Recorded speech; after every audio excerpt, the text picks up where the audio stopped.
Principal, Monsieur le chef, deuxième groupe d'opposition.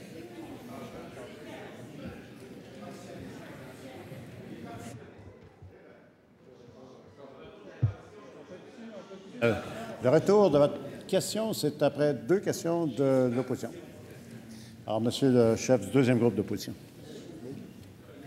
Monsieur le Président, la consommation de cannabis a des effets dévastateurs sur la réussite des jeunes dans nos écoles. Pire, il y a des jeunes qui consomment du cannabis qui développent des maladies mentales comme la schizophrénie. C'est démontré, la croissance du cerveau, le développement du cerveau en 18 et 21 ans n'est pas complété. À mon avis, si on légalisait la consommation du cannabis en 18 et 21 ans, on enverrait un signal aux jeunes que ce n'est pas si dangereux que ça, consommer du cannabis en 18 et 21 ans. Monsieur le Président, le premier ministre est médecin. Il y a des parents qui sont inquiets. Est-ce qu'aujourd'hui, il peut rassurer les parents? Est-ce qu'il peut nous assurer qu'au Québec, il n'y aura pas que l'âge légal pour acheter du cannabis, ce sera 21 ans, oui ou non? Monsieur le Premier ministre. Monsieur le Président, ce n'est pas aujourd'hui que nous commenterons nos orientations, mais bientôt. Ça ne peut pas être bien longtemps à partir d'aujourd'hui, parce qu'on connaît la date butoir et le moment où il faut présenter et adopter, j'espère de façon unanime, on verra bien, un projet de loi cadre ici sur cette question. C'est clair qu'il va falloir se prononcer là-dessus. Mais je dirais qu'il faudrait peut-être amener mon collègue à élargir sa réflexion. L'alcool, c'est pas bon pour le développement du cerveau non plus. Pas bon du tout, du tout, du tout. Et on sait qu'il y a des abus d'alcool parmi notre jeunesse également. Alors, il faut qu'il soit conséquent. L'un n'est pas banal, pas plus que l'autre, et on ne veut pas banaliser le cannabis, certainement pas, mais il faut avoir une vision un peu plus large. Deuxièmement, est-ce qu'il pense sérieusement, qu'il va empêcher de quelque façon les jeunes de 18 à 21 ans de fumer du pot? Allô, la terre? Je pense qu'ils en fument déjà, et ils vont continuer à en fumer. Au contraire, ce qu'on veut faire, c'est empêcher le crime organisé puis le marché noir de profiter de la situation. Il ne va pas assez loin dans sa réflexion. Troisièmement, on est les voisins de l'Ontario qui vient de fixer l'âge à 19 ans.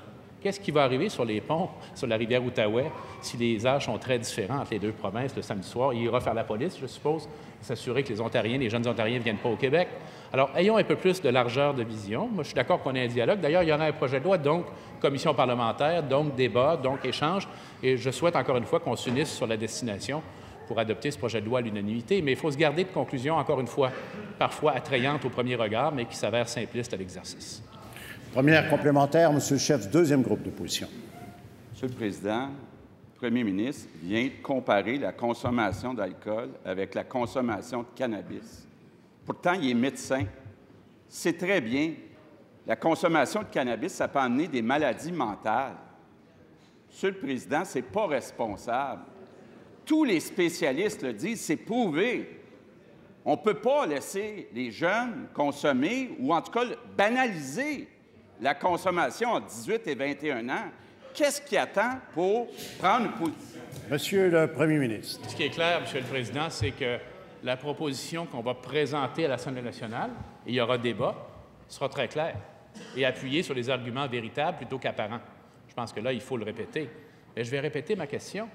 S'il est conséquent avec sa position, il doit nous présenter un programme de répression majeure pour empêcher la consommation de cannabis chez les jeunes de 18 à 21 ans, qui sont, en passant, des adultes au Québec et qui sont, bien sûr, visés de toute façon par la légalisation qui va avoir lieu, qu'ils le veuillent ou non, à partir du 1er juillet prochain.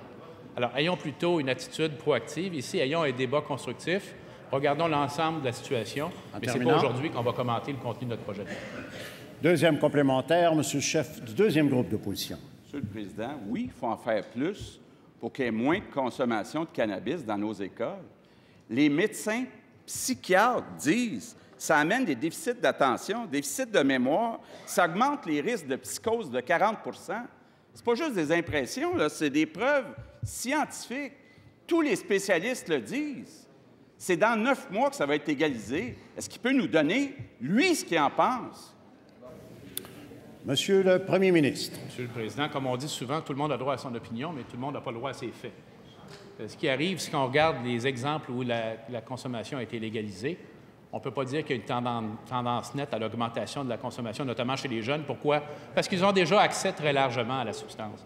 Curieusement et paradoxalement, c'est les gens de notre âge dont la consommation augmente après la légalisation. Alors, soyons prudents, fixons notre regard sur les faits plutôt que sur les impressions. Mais aujourd'hui, il va rencontrer Mme Wynne.